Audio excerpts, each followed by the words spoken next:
the affirmative task we have now is to actually create a new world order.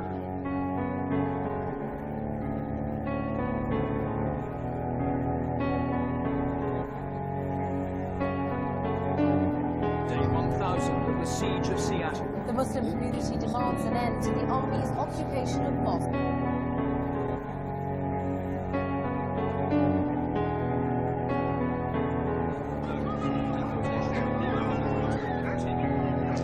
What is at stake is more than one small country. It is a big idea, a new world order, where diverse nations are drawn together in common cause to achieve the universal aspirations of mankind.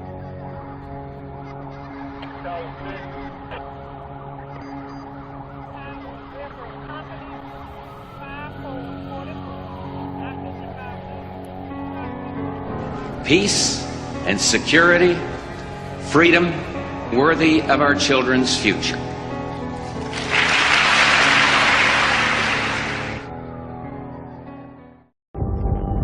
Then I stood on the sand of the sea, and I saw a beast rising up out of the sea, having 7 heads and 10 horns, and on his horns 10 crowns, and on his heads a blasphemous name.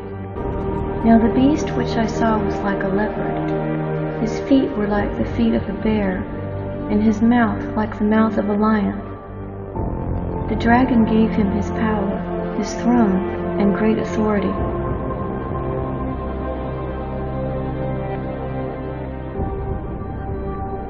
And I saw one of his heads as if it had been mortally wounded, and his deadly wound was healed.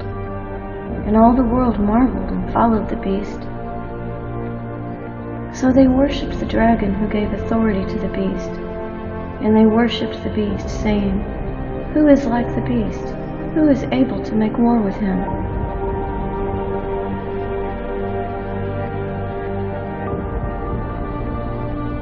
And he was given a mouth speaking great things and blasphemies, and he was given authority to continue for 42 months.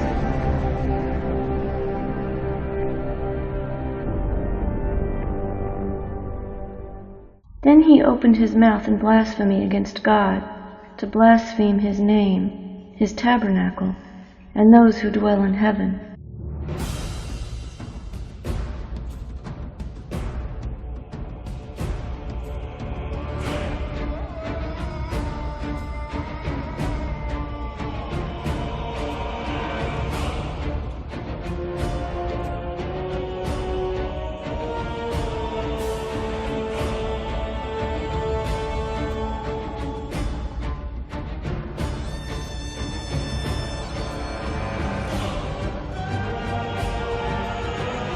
It was granted to him to make war with the saints and to overcome them. And authority was given him over every tribe, tongue, and nation.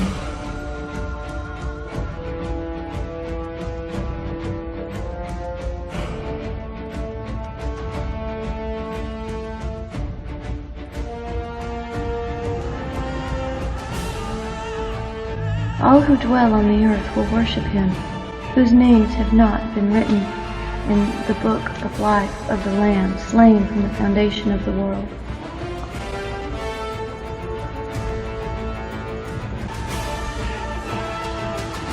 If anyone has an ear, let him hear.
But this I say, brethren, the time is short, it remaineth, that both they that have wives be as though they had none, and they that weep as though they wept not, and they that rejoice as though they rejoiced not, and they that buy as though they possessed not, and they that use this world as not abusing it, for the fashion of this world passeth away.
The toll continues to rise in central Mexico more than 24 hours after it was hit by a magnitude 7.1 earthquake.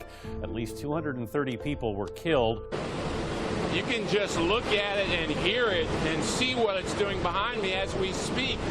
I can actually see a tree snap in half. Anyone on the roads at this point is in great danger. This is the kind of wind, well over 120 miles per hour, that could blow your car off the road and that could make you airborne if you go out there. This was really the worst fear for Puerto Rico. They haven't seen this, according to the governor, in 100 years. A major storm with a direct hit on the populated eastern part of Puerto Rico. The governor issuing dire warnings saying this is going to be a catastrophic storm. It is life-threatening both because of the wind and because of the rain and the potential flooding and mudslides that could follow. The first pictures now coming in from Puerto Rico after taking a direct hit. Hurricane Maria slamming into the island, and as you heard, one official saying the island is destroyed. Maria is the first Category 4 to hit there in nearly a century. 150-mile-an-hour winds ripping buildings apart, knocking out power everywhere. All of the electricity is out tonight. People ordered to stay inside until at least tomorrow amid fears of more massive flooding to come. Yes, the eye has passed by already. We have a second part that is stronger. Our house has already been destroyed a half. Tonight, this is the heart-pounding drama playing out across Mexico City. Rescue teams at an elementary school finding children buried beneath piles of debris, one by one, pulling them to safety.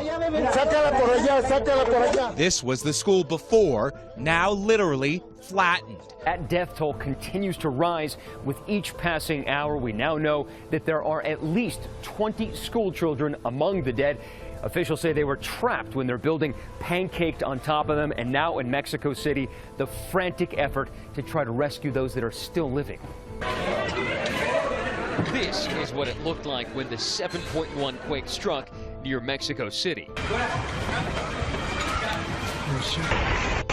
just lost the building in Mexico City.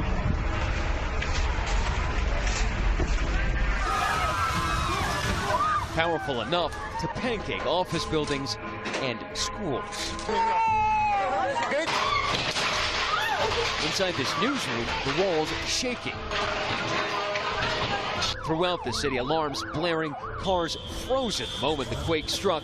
At a standstill, drivers scrambling out. We're following multiple breaking stories. The entire island of Puerto Rico in the dark after Hurricane Maria.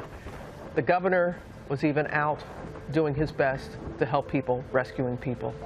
And they need as much help as they can get in Mexico. There's an urgent search underway right now for school children who are still trapped in the rubble from that earthquake. And that is a live look at it right now in Mexico City, a desperate effort to free a young girl and the classmates who may be trapped with her. What we experienced is like something you see in a horror movie. Persons were literally running from house to house, and we had cars flying over our heads. We had containers, 40-foot containers flying left and right.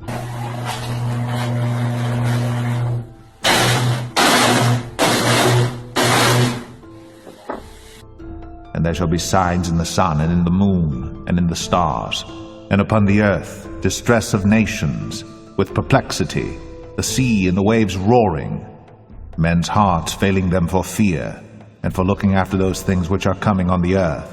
For the powers of heaven shall be shaken. And then shall they see the Son of Man coming in a cloud with power and great glory.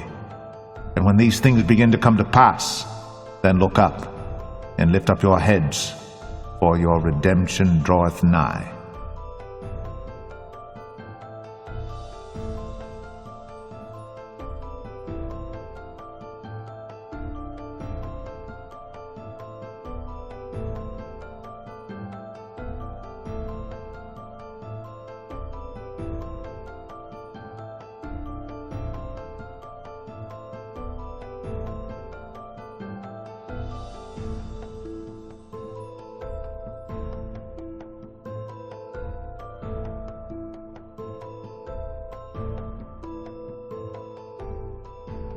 What has come to light is that it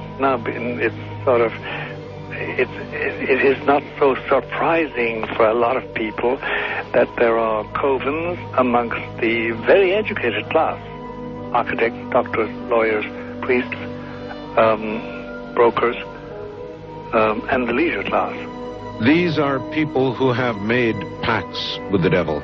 That's right. It's really the best, the more accurate way of describing it would be that they have indulged themselves in the worship of the goat, of the prince, of the serpent, and they lead perfectly normal lives. They're jewel merchants. They travel. They're prominent in their own way, but they do have this indulgence. Father, here's a part of that I can never understand. That has never made sense to me.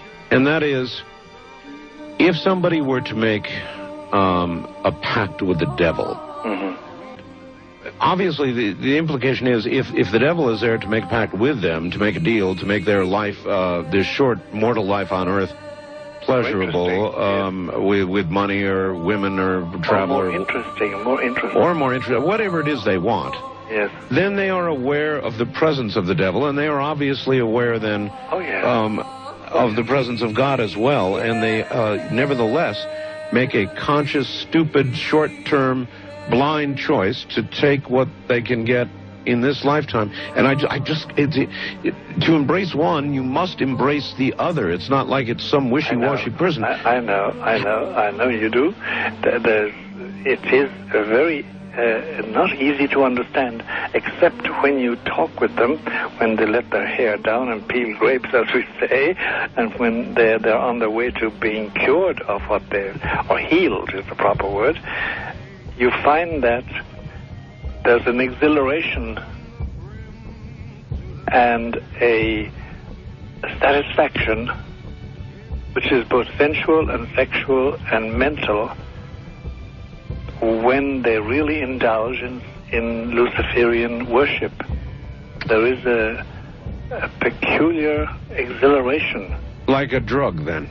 Yes, it's a peculiar exhilaration. And of course, the godly instincts in us all, the angelic in us all, because we all have something angelic and something godly, besides everything else, a lot of other negative things, that is quenched. And you find in them a horror of anything, what we call sacred and holy, or sacrosanct, or the idea of the idea of the sacred, of the awesome.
The Matrix is a computer-generated dream world, built to keep us under control, or to change a human being.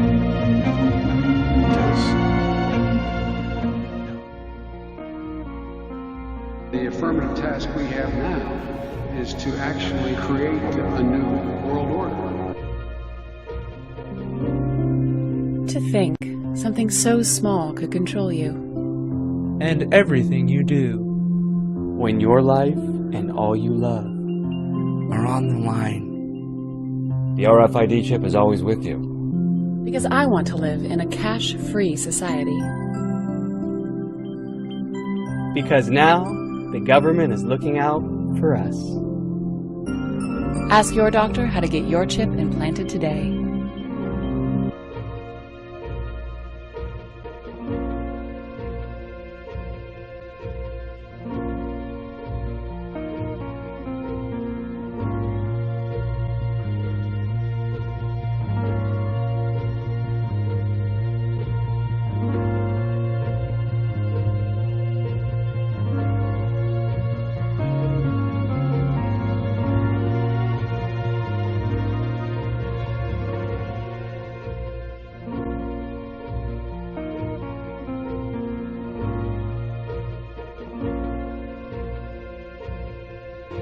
You see, like the beer commercial, you only live once, so get all the gusto you can. Right? That's a Budweiser. You only live once, you only go around once, so get all the gusto you can. This is the message of this age.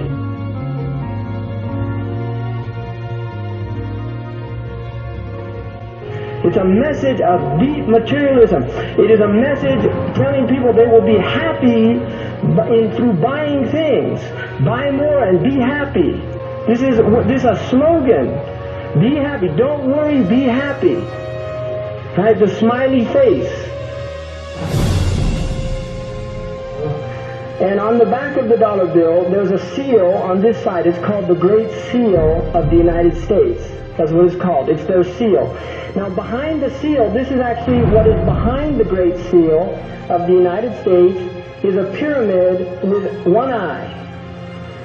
Now, the one eye is the sun god, Ray, which is where we get the word ray, sun rays.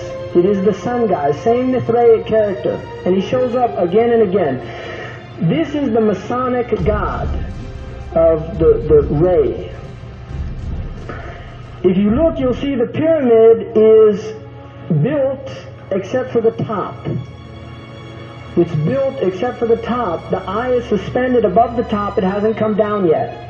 Because they believe until they finished the Masonic project, which is the what they say on the bottom, Novus Ordo Seclorum, and then Annuet Acceptus, he is pleased with our project. In other words, the God they believe in is pleased with our project. What is the project? This is the question. What is the project that this God is pleased with?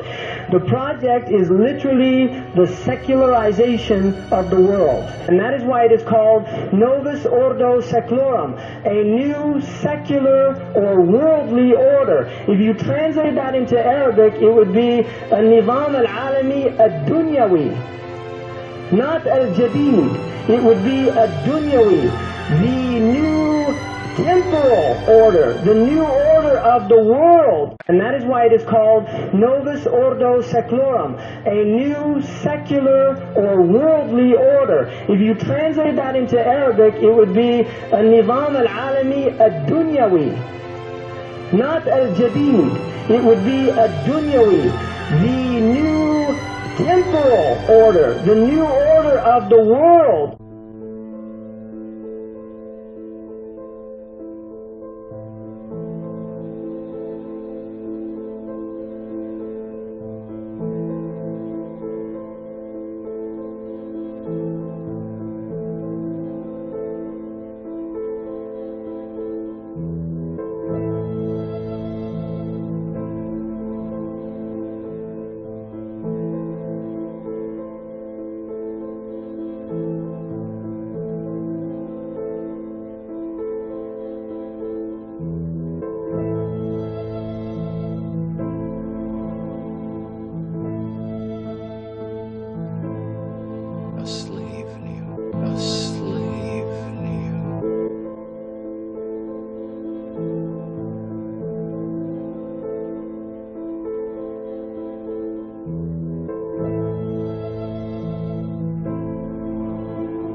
create a new world order.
that there are at least 20 school children among the dead.